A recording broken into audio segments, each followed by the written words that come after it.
સાધક મિત્રો, આજે આપણે એક નવું પ્રાણાયામ શરૂ કરવા જઈ રહ્યા છીએ, જેનું નામ છે કર્ણ એટલે કે કાન.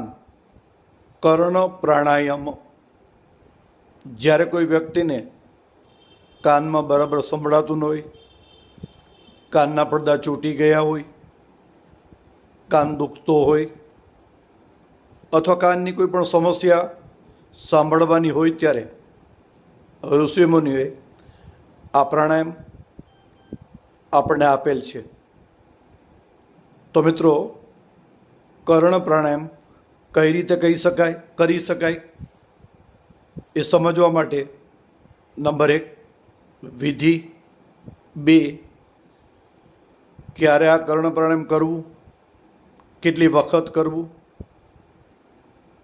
શું સાવધાનીઓ રાખવી, તેના ફાયદા અને ગેરફાયદા કયા છે એ વિશે સાધકોએ જાણવું જોઈએ. કર્ણ પ્રાણાયામ કરવાની વિધિ: લાંબો ઊંડો શ્વાસ ભરો.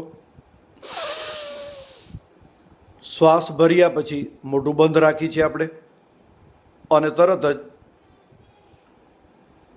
નાકને બંધ કરો. નાક બંધ કરી મોઢાને ફૂલાવવાનું છે આ રીતે.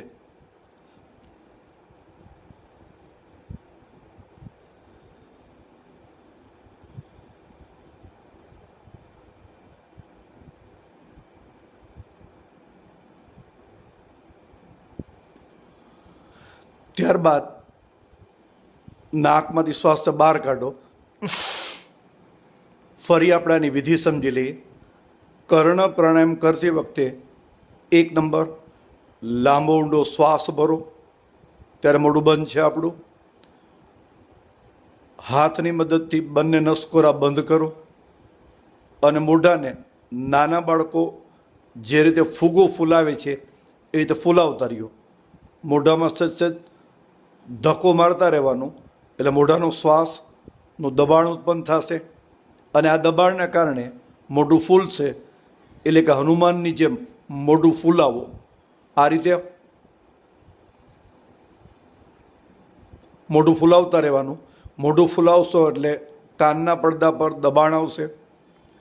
આ દબાણના કારણે કાનના પડદા થોડા ઊંચા થશે.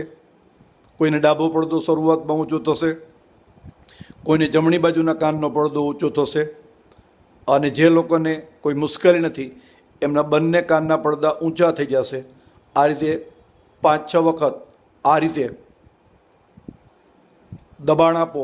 દબાણ આપી અને જો કાનના પડદા ઊંચા થઈ જાય તો થોડી વાર સ્થિર રહ્યો, દબાણ આપતા આપતા, અને ત્યારબાદ નાકમાંથી શ્વાસને આ રીતે બહાર કાઢશો. 3 થી 5 રાઉન્ડ કર્ણ પ્રાણાયામના કરી શકાય છે. હવે મિત્રો, જરા ધ્યાન રાખજો, કર્ણ પ્રાણાયામ તમે ફર્સ્ટ ટાઈમ કરશો, પ્રથમ વખત કરશો ત્યારે થોડી મુશ્કેલી થશે.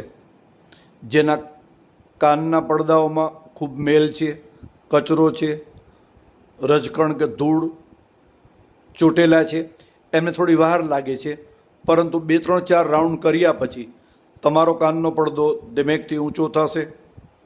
અને આ પ્રાણાયામ કર્યા પછી થોડી વાર માટે કોઈ બોલતું હશે તો તેનો અવાજ નહીં સંભળાય તો મિત્રો ગભરાશો નહીં, કેમ કે કાનનો પડદો મૂળ સ્થિતિમાં આવતા થોડી વાર લાગે છે. કર્ણ પ્રાણાયામ દરરોજ કરવાની જરૂર નથી. વધારાના પ્રાણાયામ તરીકે તેની ગણતરી કરવામાં આવે છે. કાનની સમસ્યા જ્યારે પણ હોય ત્યારે કર્ણ પ્રાણાયામ કરી શકાય છે. ઓમ